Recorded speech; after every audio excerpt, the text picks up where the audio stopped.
Alternating current generator में students हम दो कंसेप्ट जो हमने पढ़े थे वो हम यूज करेंगे, एक है फेराडेज लॉ और दूसरा होता है हमारे पास मोशनल ईएमएफ। अब उन दोनों को हम रिवाइज करेंगे और हम देखेंगे कि फेराडेज लॉ को और मोशनल ईएमएफ को यूज करके हम किस तरह अल्टरनेटिंग करंट जनरेटर जो है वो डेवलप कर सकते हैं।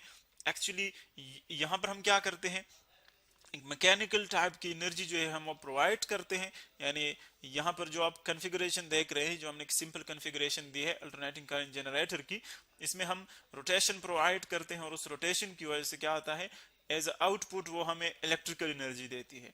यानी एक्चुअली कन्वर्जन होती है मैकेनिकल एनर्जी की इलेक्ट्रिकल एनर्जी में। सो ये किस तरह होता है, फर्स्ट ऑफ ऑल तो वो दो जो मोशनल ईएमएफ है और जो फेराडेज लॉ है वो हम रिवाइज करते हैं और फिर उन दोनों को यूज करते हैं। सो फर्स्ट अब देखें, मोशनल ईएमएफ में हमने देखा था कि सपोज एक एक्सटर्नल फील्ड है जिसको यू हम ड्रा करते हैं, कांस्टेंट एक्सटर्नल फील्ड है, और यहाँ पर उसकी जो डायरेक्शन है वो हम शो कर रहे हैं इनटू द प्लेन। यानी क्रॉस का जो हमारे पास डायरेक्शन होता है यहाँ पर क्रॉस शो करता है कि इस फील्ड की डायरेक्शन है इनवर्ड, इस प्लेन के अंदर की तरफ उसकी डायरेक्शन है। और इसी तरह अगर हम डॉट ड्रा करते हैं यहाँ पर तो फिर उसका मतलब होगा आउटवर्ड डायरेक्शन है, यहाँ पर इनवर्ड डायरेक्शन है। ये मैग्नेटिक फील्ड है, मैग्नेटिक फील्ड उसकी जो हम कॉन्फ़िगरेशन यहाँ पर शो कर रहे हैं वो ये है। अब देखिए मोशनल ईएमएफ में हमने देखा था कि अगर आप किसी कंडक्टर को मूव करते हैं, यहाँ पर इस कंडक्टर को इस मैग्नेटिक फील्ड में मूव करते हैं, सो वहां पर ईएमएफ इंड्यूस होता है। सो उस कंसेप्ट को हमने फिर एक सिंगल चार्ज की मदद से एक्सप्लेन किया था कि अगर आप कंडक्टर को मूव करते हैं, सपोज सपोज ये कंडक्टर है, लेट सपोज यहाँ पर मैं एक नैरो फॉर्म में ड्रा करता हूँ, ये कंडक्टर है, सपोज इसको आप राइट की तरफ मूव करते हैं। सो देखिए चूंकि इसके अंदर चार्जेस हैं, फ्री इलेक्ट्रॉन्स है हमारे पास, तो इसीलिए इस पूरे कंडक्टर को हम एक्सप्लेन करते हैं with the help of a single charge. यानी आप कंसीडर कर ले कि हम एक्चुअली चार्ज को यहाँ पर मूव कर रहे हैं। सो अगर आप एक इलेक्ट्रॉन को यहाँ पर एंटर करते हैं, एक इलेक्ट्रॉन है, इलेक्ट्रॉन इसको आप एंटर करते हैं यहाँ पर। सो देखिए अगर मैग्नेटिक फील्ड के अंदर ये एंटर नहीं हुआ है, सो बाकी जो रेजिस्टेंस है उनको आप नेग्लेक्ट कर ले और हम कहते हैं कि इसकी स्ट्रेट लाइन होगी, बाकी कोई रेजिस्टेंस हम कंसीडर नहीं कर रहे। लेकिन जब ये एंटर होगा इसमें तो फिर क्या होता है, डिफ्लेक्ट होता है चार्ज पार्टिकल। जब मैग्नेटिक फील्ड में एंटर होता है मूविंग चार्ज पार्टिकल तो उस पर क्या आता है, डिफ्लेक्शन इफेक्ट आते हैं। सो वो जो डिफ्लेक्शन है फिर हमने देखा था कि वो हम एक्सप्लेन कर सकते हैं with the help of Fleming left hand rule. Fleming left hand rule में ये है कि आप जो मोशन ऑफ चार्जेस हैं उसकी डायरेक्शन में आप मिडल फिंगर रखें और जो मैग्नेटिक फील्ड है उसकी डायरेक्शन में आप रखें फोर फिंगर। जो थंब होगा वो आपको देगा डायरेक्शन ऑफ डिफ्लेक्शन, यानी जो मैग्नेटिक फोर्स इस पर लग रहा है। सो एक्चुअली यहाँ पर अगर आप म्यूचुअली परपेंडिकुलर इन तीनों फिंगर्स को अप्लाई कर ले, सो इस ये आप फर्स्ट पॉजिटिव चार्ज कंसिडर कर ले, ये मेरे पास पॉजिटिव चार्ज है, क्योंकि कन्वेंशनली जो हमारे पास फ्लेमिंग लेफ्ट हैंड रूल है वो हम यूज करते हैं फॉर पॉजिटिव चार्जेस। तो उसकी देखें जो डिफ्लेक्शन है वो अपवर्ड होगी, फ्लेमिंग लेफ्ट हैंड रूल को यूज कर लें, अपवर्ड डिफ्लेक्शन होगी। लेकिन चूंकि यहाँ पर हम इलेक्ट्रॉन्स कंसीडर कर रहे हैं तो इसीलिए इलेक्ट्रॉन्स की डिफ्लेक्शन क्या होगी, वो यूं होगी उसके अपोजिट डायरेक्शन में, क्योंकि दोनों नेगेटिव और पॉजिटिव चार्जेस जो है वो अपोजिट डायरेक्शन में डिफ्लेक्ट होते हैं। सो ये इलेक्ट्रॉन इस तरह डिफ्लेक्ट होगा। देखें जब इलेक्ट्रॉन डिफ्लेक्ट होता है तो एक्चुअली अगर इसी पूरे कॉन्फ़िगरेशन को, इस डिफ्लेक्शन को हम एक कंडक्टर की मदद से अब शो करें, ये कंडक्टर है फॉर एग्जांपल, ये कंडक्टर है।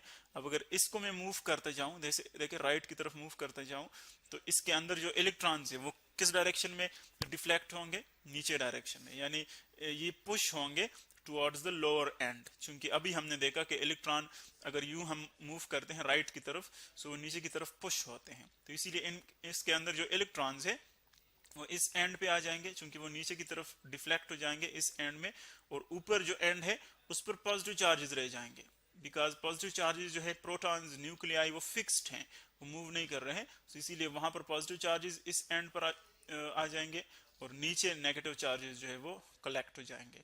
तो अब देखिए एक ईएमएफ इंड्यूस होगा, यानी दोनों एंड्स के दरमियान पोटेंशियल डिफरेंस आ जाएगा जिसकी वजह से ईएमएफ इंड्यूस होता है। हम कहते हैं कि यहाँ पर एक इंड्यूस्ड करंट आ जाएगा इस पोटेंशियल डिफरेंस की वजह से। तो बिल्कुल इसी तरह इसको हम क्या कहते हैं, मोशनल ईएमएफ, चूंकि ये हम एक्चुअली कंडक्टर के मोशन की वजह से यहाँ पर ईएमएफ प्रोड्यूस कर रहे हैं। तो इसी तरह अगर आप फेराडे लॉ को, फेराडे जो हमारे पास लॉ है उसको आप रिवाइज कर ले, उसमें हमने देखा था कि अगर एक क्लोज लूप है, सपोज या आप एक क्लोज लूप कंसिडर कर लें, कोई भी कंडक्टर से बना हुआ एक क्लोज लूप, इसको जब आप मैग्नेटिक फील्ड के मुताबिक मोशन देते हैं, यानी या आप मैग्नेट को मूव कर ले या इस कॉइल को मूव कर ले, तो हमने देखा था कि इसके अंदर जो मैग्नेटिक फील्ड लाइंस है वो चेंज होती है। यानी अगर आप इसको मैग्नेट के करीब ले आते हैं तो फिर ज्यादा फील्ड इससे पास होगा, मैग्नेट से इसको दूर ले जाते हैं तो कम फील्ड पास होगा। यानी किसी को भी मूवमेंट दे दे, रिलेटिव मोशन दे दे, तो उस चेंज इन फ्लक्स की वजह से क्या होता है, ईएमएफ इंड्यूस होता है। बिल्कुल इसी तरह जिस तरह की ये हमने पढ़ा कि आप देखें एक्चुअली जब आप मैग्नेट को मूव करते हैं तो बिल्कुल इसी तरह ये सिचुएशन बनती है जिस तरह के यहाँ पर आप कंडक्टर को मूव करते हैं।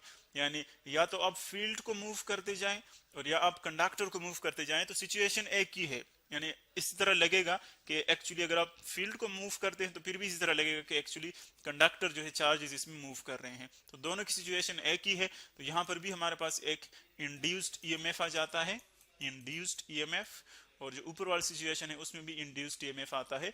तो इन ही दो कंसेप्ट्स को हम यूज करके यहाँ पर अल्टरनेटिंग करंट जनरेटर की जो हमारे पास प्रिंसिपल है, जो वर्किंग है, वो हम देखेंगे। अब देखिए दो हमने परमानेंट मैग्नेट्स रखे हुए हैं, एक नॉर्थ एक साउथ, और यहाँ पर आप देख रहे हैं कि इसकी जो मैग्नेटिक फील्ड लाइन है वो यूं होगी नॉर्थ से साउथ की तरफ। ये मैं कुछ लाइंस ड्रा कर रहा हूँ, यहाँ पर कुछ लाइन हम ड्रा कर रहे हैं, ये आ गए मैग्नेटिक फील्ड लाइंस। अब देखिए जो जनरेटर है उसको यहाँ पर हमने उसका हैंडल शो किया हुआ है, जहां से आप इसको रोटेट करते हैं, ये उसका हैंडल है।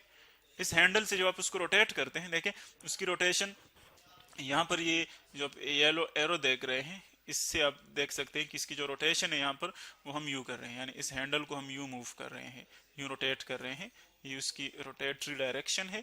तो जब आप इसको रोटेट करते हैं तो देखिए ये एक्चुअली हम क्या करते हैं, इस कॉइल को मूव करते हैं मैग्नेटिक फील्ड में। तो बिल्कुल इसी तरह जिस तरह के यहाँ पर हमने देखा था, जब आप कॉइल को मूव करते हैं मैग्नेटिक फील्ड में तो क्या होगा, ईएमएफ इंड्यूस होगा। और उस ईएमएफ, जब वो ईएमएफ इंड्यूस होता है तो इस कॉइल के अंदर, चूंकि कंडक्टर से बना है, इस कॉइल के अंदर क्या आ जाता है, इंड्यूस्ड करंट, इंड्यूस्ड करंट। और वही इंड्यूस्ड करंट जो है एक्चुअली जनरेटर हमें प्रोवाइड करता है। यानी एक्चुअली हम यही मोशनल ईएमएफ जो है वो यहाँ पर प्रोड्यूस करते हैं with the help of magnetic field और with the help of rotation. तो आप देख रहे हैं कि जब आप इसको मूव करते हैं तो इसमें फ्लक्स भी चेंज होता है, और जब आप इसको मूव करते हैं सो मोशनल ईएमएफ से भी आप इसको एक्सप्लेन कर सकते हैं। सो इस मूवमेंट की वजह से इसमें करंट प्रोड्यूस हो जाता है। अब अगर आप देखें यहाँ पर ये वाली जो साइड है, ये साइड आप कंसीडर कर ले, एक ये इसकी लेंथ है और एक ये आप कॉइल की ये वाली साइड कंसीडर कर लें। तो इन दोनों में देखिए ईएमएफ इंड्यूस होगा। बाकी जो दो साइड्स है ये वाले देखिए, अब यहाँ पर करंट चूंकि डाउनवर्ड या अपवर्ड प्रोड्यूस होगा, लेकिन इसकी जो लेंथ है वो अलोंग द फील्ड है, तो इसीलिए जो इलेक्ट्रॉन्स है या तो वो अपवर्ड जाएंगे या डाउनवर्ड, लेकिन अपवर्ड इसकी लेंथ नहीं है, यानी वो इससे निकल नहीं सकते, यूं नहीं जा सकते, या डाउनवर्ड यूं नहीं जा सकते। तो इसीलिए ये दो साइड्स जो है जो कि अलोंग द फील्ड है, उसमें कोई अपवर्ड डाउनवर्ड जो है इलेक्ट्रॉन्स की मूवमेंट नहीं है, तो इसीलिए वहां पर इंड्यूस्ड ईएमएफ नहीं होगा। इसीलिए इंड्यूस्ड ईएमएफ सिर्फ इन दो जो हमारे पास साइड्स है इनमें होगा। अब मोशनल ईएमएफ का हमने फार्मूला देखा था कि अगर ये तीनों चीजें एक दूसरे के लिए म्यूचुअली परपेंडिकुलर हो तो मोशनल ईएमएफ का फार्मूला हमने देखा था, उसमें ईएमएफ जो टोटल ईएमएफ आ जाता है वो इक्वल होता है VLB के, अगर ये तीनों एक दूसरे के लिए म्यूचुअली परपेंडिकुलर है। यानी मूवमेंट ऑफ चार्जेस या मूवमेंट ऑफ कॉइल और इसकी जो लेंथ है और फिर एक्सटर्नल मैग्नेटिक फील्ड, ये तीनों एक दूसरे के लिए परपेंडिकुलर हो। सो अब ये तो एक साइड में ईएमएफ आ गया, फॉर एग्जांपल इसको आप ईएमएफ 1 कंसीडर कर ले। इसी तरह दूसरे लेंथ में भी आ जाता है, उसको आप ईएमएफ 2 कंसीडर कर ले, वो भी इसी के इक्वल होगा, इसी के इक्वल होगा VLB के।